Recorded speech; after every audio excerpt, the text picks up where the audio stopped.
പാലക്കാട്ടെ കണക്കുകൾ നമ്മൾ കണ്ടു. വോട്ടുകൾ എങ്ങോട്ട് പോയി, എന്തൊക്കെയായിരുന്നു കഴിഞ്ഞ തവണയും ഇത്തവണയും തമ്മിലുള്ള വ്യത്യാസം, ഇതൊക്കെ നമ്മൾ കണ്ടു. ഇനി നമുക്ക് പോകേണ്ടത് വയനാട്ടിലേക്കാണ്. വയനാട്ടിൽ അപ്രതീക്ഷിതമായി ഒന്നും സംഭവിച്ചില്ല. തുടക്കം മുതൽ തന്നെ ആധിപത്യം തുടർന്ന പ്രിയങ്ക ഗാന്ധി ലീഡ് 4 ലക്ഷം കടത്തി. ഓരോ റൗണ്ട് വോട്ടെണ്ണിയപ്പോഴും ഭൂരിപക്ഷം പല മടങ്ങ് വർദ്ധിച്ചുകൊണ്ടിരുന്നു. തന്റെ തെരഞ്ഞെടുപ്പ് രാഷ്ട്രീയത്തിലെ കന്നിയംഗത്തിന് പ്രിയങ്ക വയനാട് തന്നെ തെരഞ്ഞെടുത്തപ്പോൾ വയനാട്ടുകാർ തിരികെ പ്രിയങ്കയെ നെഞ്ചോട് ചേർത്തു. രാഷ്ട്രീയം അധികം പറയാതെ വൈകാരികതയുടെ പിൻബലത്തോടെ പ്രചാരണം നടത്തിയ പ്രിയങ്കയുടെ തന്ത്രം ഫലം കണ്ടു. സഹോദരൻ രാഹുൽ തുറന്ന സ്നേഹത്തിന്റെ കട പൂട്ടിയില്ലെന്ന് മാത്രമല്ല, അതങ്ങ് വിപുലമാക്കാനാണ് തന്റെ ശ്രമമെന്ന് പ്രിയങ്ക തെളിയിക്കുകയും ചെയ്തു. മാസങ്ങൾക്ക് മുൻപ് നടന്ന ലോക്സഭാ തെരഞ്ഞെടുപ്പിൽ 74% വോട്ട് രേഖപ്പെടുത്തിയപ്പോൾ ഉപതെരഞ്ഞെടുപ്പിൽ 65%-ഓളമായിരുന്നു പോളിംഗ്. ഈ കുറവ് UDF-നെ ബാധിക്കുമെന്നാണ് കരുതിയതെങ്കിലും തിരിച്ചടിയായത് LDF-നും NDA-യ്ക്കുമാണ്. സ്ഥാനാർത്ഥികൾക്ക് ആകെ ലഭിച്ച വോട്ട് എത്ര എന്ന് പരിശോധിച്ചാൽ പ്രിയങ്ക ഗാന്ധി 6,17,942 വോട്ടുകൾ. ഇത് അവസാനത്തെ കണക്കുകളാണ് പറയുന്നത്. സത്യൻ മൊകേരി 2,09,906, നവ്യ ഹരിദാസ് 1,09,202+ വോട്ടുകൾ. ഈ കഴിഞ്ഞ മെയ് മാസത്തെ ലോക്സഭാ തെരഞ്ഞെടുപ്പിലെ കണക്ക് പരിശോധിച്ചാൽ രാഹുൽ ഗാന്ധിക്ക് അന്ന് ലഭിച്ചത് 6,47,445 വോട്ട്. ഇടത് സ്ഥാനാർത്ഥിയായിരുന്ന ആനി രാജയ്ക്ക് ലഭിച്ചത് 2,83,023 വോട്ട്. NDA-യുടെ കെ സുരേന്ദ്രന് ലഭിച്ചത് 1,41,045 വോട്ട്. ഇനി ഇത്തവണത്തെ വോട്ട് കണക്ക് നമ്മൾ ഒറ്റ നോട്ടത്തിൽ ഒന്ന് നോക്കിയാൽ പ്രിയങ്ക ഗാന്ധിക്ക് 6,17,942 വോട്ട്. എതിർ സ്ഥാനാർത്ഥി സത്യൻ മൊകേരിക്ക് ലഭിച്ചത് 2,09,906 വോട്ട്. നവ്യ ഹരിദാസിനാകട്ടെ 1,09,202 വോട്ട്. ഇനി രാഹുൽ ഗാന്ധി 2 തവണ മത്സരിച്ച് വിജയിച്ച മണ്ഡലത്തിലാണ് ഇത്തവണ സഹോദരി പ്രിയങ്ക ഗാന്ധി മത്സരിച്ചത്. 2024 പൊതു തെരഞ്ഞെടുപ്പിൽ രാഹുൽ ഗാന്ധി നേടിയതിനേക്കാൾ അധികം ഭൂരിപക്ഷത്തിലാണ് പ്രിയങ്ക ആദ്യമായി ലോക്സഭയിലേക്ക് എത്തുന്നത്. ഇത് ഇന്ത്യൻ രാഷ്ട്രീയത്തിൽ തന്നെ വലിയ മാറ്റങ്ങൾ വരുത്തുന്ന ഒരു തെരഞ്ഞെടുപ്പായിരിക്കും പ്രിയങ്ക ഗാന്ധിക്കെന്ന് പലരും വിലയിരുത്തുകയും ചെയ്തു. 2019 4,31,770 വോട്ടിന്റെയും 2024 മെയിലെ തെരഞ്ഞെടുപ്പിൽ 3,64,422 വോട്ടിന്റെയും ഭൂരിപക്ഷത്തിലാണ് രാഹുൽ വയനാടിനെ പ്രതിനിധീകരിച്ച് പാർലമെന്റിലെത്തിയത്. ഇനി നമുക്ക് വയനാട് മണ്ഡലത്തിലെ കൂടുതൽ വിശദാംശങ്ങളുമായി നമ്മോടൊപ്പം ചേരുന്നത് 2 പേരുണ്ട്. വിജയകുമാറുണ്ട്, ദീപക് ധർമ്മടമുണ്ട്. രാഹുൽ ഗാന്ധി കൈവിട്ട മണ്ഡലത്തിൽ പ്രിയങ്ക ഗാന്ധി എന്ന വിമർശനങ്ങൾ വയനാട്ടിൽ വിലപ്പോയില്ല. ജനത്തെ പോളിംഗ് ബൂത്തിലെത്തിക്കുന്നതിൽ LDF-നും NDA-യ്ക്കും പിഴച്ചു. ഇത് നമുക്ക് വിജയകുമാറിനോടും ദീപക് ധർമ്മടത്തോടും തന്നെ ചോദിക്കാം. Vijayakumar, good evening. ഈ പറയുന്നത് പോലെ തന്നെ ജനത്തെ ബൂത്തിലേക്ക് എത്തിക്കുന്നതിൽ LDF-നും NDA-യ്ക്കും പിഴച്ചു. എന്താണ് വയനാട്ടിൽ സംഭവിച്ചതെന്ന് വിജയകുമാർ കരുതുന്നു? ക്രിസ്റ്റീന, നമുക്ക് പ്രാഥമികമായി കണക്കുകൾ പരിശോധിക്കുമ്പോൾ ഒരു കാര്യം വ്യക്തമാണ്. UDF-ന്റെ വോട്ടുകൾ പോൾ ചെയ്തിട്ടുണ്ട്. അത് UDF-ന് അനുകൂലമായി വന്നിട്ടുണ്ട്. നേരത്തെ ഈ പോളിംഗ് ശതമാനം കുറഞ്ഞ ഘട്ടത്തിൽ ഉണ്ടായ ഏറ്റവും വലിയ വിമർശനം ഈ ഭൂരിപക്ഷം 4 ലക്ഷം എന്ന UDF-ന്റെ അവകാശവാദത്തിന് അടുത്തെങ്ങും എത്തില്ല എന്നതായിരുന്നു. പക്ഷെ അന്ന് UDF നേതാക്കൾ പറഞ്ഞൊരു മറുപടിയുണ്ട്. UDF-ന്റെ ശക്തി കേന്ദ്രങ്ങളിൽ അവരുടെ വോട്ടുകൾ പോൾ ചെയ്തിട്ടുണ്ട്. പോൾ ചെയ്യാത്തത് LDF-ന്റെയും NDA-യുടെയും വോട്ടുകളാണ്.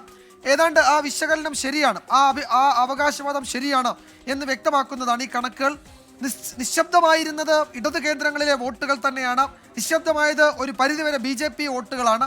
അത് പ്രിയങ്ക ഗാന്ധിക്കെതിരെ വോട്ട് ചെയ്തിട്ട് എന്ത് പ്രയോജനം, എന്ത് കാര്യമെന്ന തോന്നൽ ആ മേഖലയിലെ വോട്ടർമാർക്ക് ഉണ്ടായിട്ടുണ്ട്. അവരുടെ വോട്ട് സൈലന്റ് ആയിട്ടുണ്ട് എന്നുറപ്പാണ്. അതാണ് പോളിംഗ് ശതമാനം കുറഞ്ഞിട്ടും പ്രിയങ്ക ഗാന്ധിക്ക് 4 ലക്ഷത്തിലധികം എന്ന ആ മികച്ച ലീഡിലേക്ക് എത്താൻ പറ്റിയത്, ഭൂരിപക്ഷത്തിലേക്ക് എത്താൻ പറ്റിയത്.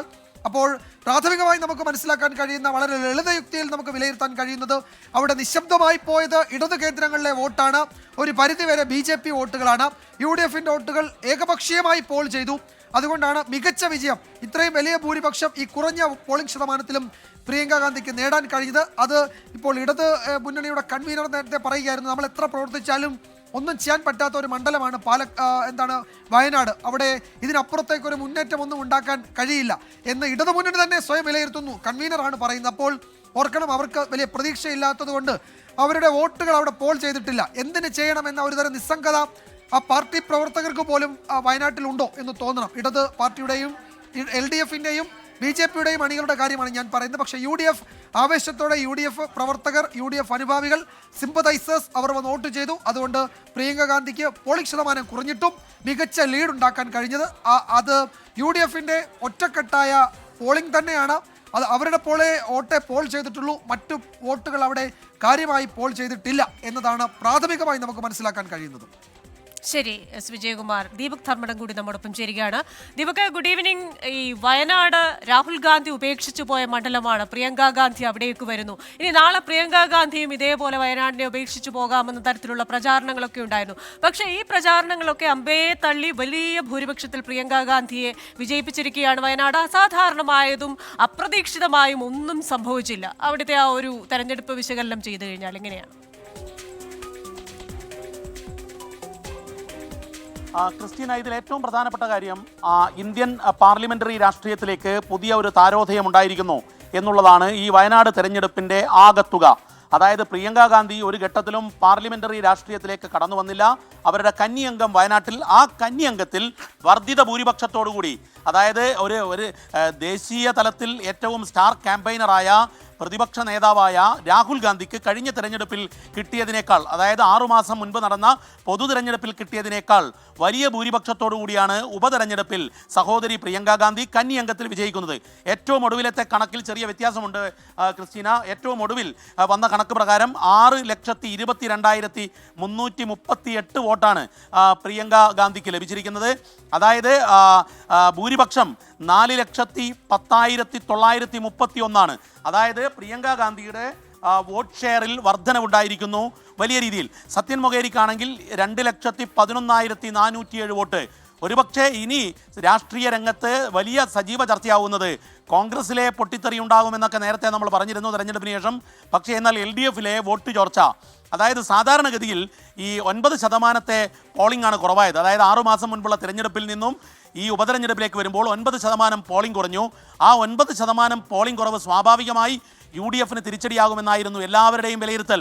എന്നാൽ UDFന് ഒരു തിരിച്ചടിയും ഉണ്ടായില്ല എന്ന് മാത്രമല്ല, UDFിൻ്റെ വോട്ട് ഷെയറിൽ വർധനവുണ്ടാകുന്നു. അതേസമയത്ത് ഇടതുമുന്നണിക്ക് കനത്താഘാതവും NDAക്ക് ആഘാതവും ഏൽക്കുന്നു എന്നുള്ളതാണ്. അതായത് സാമ്പ്രദായിക രീതിയിലെ കണക്ക് പ്രകാരം ഇടതുമുന്നണിയുടെ വോട്ടുകൾ എത്ര പോളിംഗ് ശതമാനം കുറഞ്ഞാലും പോൾ ചെയ്യപ്പെടും. വയനാട്ടിലെ ചുരത്തിൽ, വയനാടിൻ്റെ മലമടക്കുകളിൽ അത് സംഭവിച്ചില്ല. എവിടെയോ പതറി ഇടതുമുന്നണിക്ക് എന്ന് നിസ്സംശയം പറയാൻ, സംശയലേശമില്ലാതെ പറയാൻ സാധിക്കും. ഇടതുമുന്നണിക്ക് വയനാടിൽ കാലിടറി എന്നുള്ളത്. അതേ സമയത്താണ് പ്രിയങ്ക ഗാന്ധി വർദ്ധിത ഭൂരിപക്ഷത്തിൽ ഒരു ദേശീയ പാർലമെന്ററി രാഷ്ട്രീയത്തിലെ പുതിയ താരോദയമായി മാറുന്നത്. ദേശീയ പ്രാധാന്യം ഒരു പാൻ ഇന്ത്യൻ കോൺസ്റ്റിറ്റ്യുവൻസി ഏതാണെന്ന് ചോദിച്ചാൽ അതിനൊരൊറ്റ ഉത്തരമേ ഉണ്ടായിരുന്നുള്ളൂ ഈ ഉപതെരഞ്ഞെടുപ്പിൽ. അത് വയനാടായിരുന്നു. ആ വയനാട്ടിൽ വലിയ വിജയം ആദ്യം മുതലേ പ്രിയങ്ക ഗാന്ധി പറഞ്ഞില്ലെങ്കിലും മറ്റുള്ളവർ, KC വേണുഗോപാൽ മുതൽ T സിദ്ദിഖ് വരെയുള്ളവർ വർദ്ധിത ഭൂരിപക്ഷം, കൂടുതൽ ഭൂരിപക്ഷത്തോടുകൂടി പ്രിയങ്ക പാർലമെന്റിലെത്തുമെന്ന് പറഞ്ഞിരുന്നു. പക്ഷേ തെരഞ്ഞെടുപ്പ് ദിവസം പ്രിയങ്ക ഗാന്ധിയോട് ഞാൻ ഈ ചോദ്യം വളരെ സ്പെസിഫിക്കായി ചോദിച്ചിരുന്നു 24-ന് അനുവദിച്ച അവരുടെ കൊച്ചു അഭിമുഖത്തിൽ. അവർ പറഞ്ഞത് ഞാൻ ഭൂരിപക്ഷത്തെക്കുറിച്ചല്ല, വയനാട്ടിലെ ജനങ്ങളുടെ സ്നേഹത്തെക്കുറിച്ചാണ്. അവരെന്താണോ തരുന്നത് അതിൽ ഞാൻ സംതൃപ്തയാണെന്നായിരുന്നു മറുപടി. പക്ഷേ വയനാട്ടിലെ ജനങ്ങൾ അവർക്ക് വാരിക്കോരി നൽകി വോട്ട് എന്നുള്ളതാണ്. ഇതിന് ചെറിയ രാഷ്ട്രീയമാനമല്ല, വലിയ രാഷ്ട്രീയമാനം ദേശീയ തലത്തിലുണ്ട്. അത് വർദ്ധിത ഭൂരിപക്ഷത്തിൽ ഒരു സൗത്ത് ഇന്ത്യയിൽ നിന്നും ഒരു നോർത്ത് ഇന്ത്യൻ കാൻഡിഡേറ്റിന് വിജയിക്കാൻ പറ്റി എന്നുള്ളതാണ് വടക്കേ ഇന്ത്യക്കാരിക്ക്. മറ്റൊന്ന്, കേരളത്തിൽ ഇടതുമുന്നണിയുടെ വോട്ട് ഷെയറിൽ കുറവ് വരുന്നു, അടിസ്ഥാന വോട്ടിൽ കുറവ് വരുന്നു വയനാട്ടിൽ എന്നത്, പ്രത്യേകിച്ചും പിന്നോക്ക വിഭാഗം, ആദിവാസി വിഭാഗം ഉൾപ്പെടെയുള്ള മേഖലകളിൽ ഇടതുമുന്നണിക്ക് കാലിടറുന്നു എന്നത് ഒരു അപകടകരമായ രാഷ്ട്രീയ സൂചന LDFന് മുൻപിൽ, CPIM-നും CPIക്കും മുൻപിൽ ഉണ്ടായിരിക്കുന്നു എന്നുള്ളതാണ് വസ്തുത. ക്രിസ്റ്റീന. ശരി, ദീപക് ധർമ്മടമാണ് വയനാട്ടിൽ നിന്ന് വിശദാംശങ്ങളുമായി ചേർന്നത്. ദീപക് പറഞ്ഞതുപോലെ തന്നെ മുൻപ് പല നിർണായക ഘട്ടത്തിലും പ്രിയങ്ക ഗാന്ധി തെരഞ്ഞെടുപ്പ് രാഷ്ട്രീയത്തിലേക്ക് വരണം, മത്സരിക്കണമെന്ന് പറയുമ്പോൾ ഒരു വലിയ നോ പറഞ്ഞിരുന്ന പ്രിയങ്ക ഗാന്ധി വയനാട്ടിൽ ഒരു നിർണായക ഘട്ടത്തിൽ തന്റെ സഹോദരന് പകരം എത്തുന്നു. അത് ദേശീയ രാഷ്ട്രീയത്തിലെ ഒരു താരോദയമാകുമോ എന്ന കാര്യം നമുക്ക് നോക്കിക്കാണേണ്ടിയിരിക്കും.